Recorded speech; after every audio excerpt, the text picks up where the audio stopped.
Hello everyone, কি অবস্থা সবার? আশা করি সবাই ভালো আছেন এবং আপনাদের দোয়ায় আমি অনেক ভালো আছি। আজকে আমরা সবাই মিলে যাইতেছি নানিগো বাড়ি। আর নানিগো বাড়ি যাওয়ার একটাই কারণ, তা হলো নারিকেল পেরে খাবো। এখন গাছে উঠবে আমাদের কাকা, নাইকেল পারবে। হ্যাঁ, নাইকেল পাবো কিন্তু নাইকেল নাই, গাছ পাইলে আমু। গাছ পেরে না, নাইকেল আছে। নাইকেল একটাও নাই বেটা।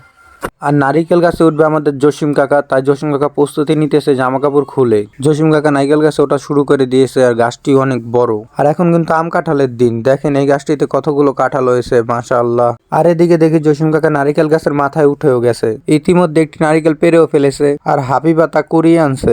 নারিকেল গুলো কিন্তু বেশ বড়।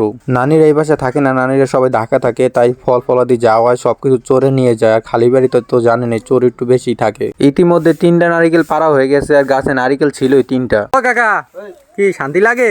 শান্তি লাগে বেটা, পিঁপড়া কামড়ে দা। লাল পিঁপড়ে দেবেন। তো বন্ধুরা, আজকের মতন বিদায় নিচ্ছি। আমি মোহাম্মদ হাসান, আপনাদের সাথে আবার দেখা হবে নতুন কোনো ভিডিও নিয়ে। আল্লাহ হাফেজ।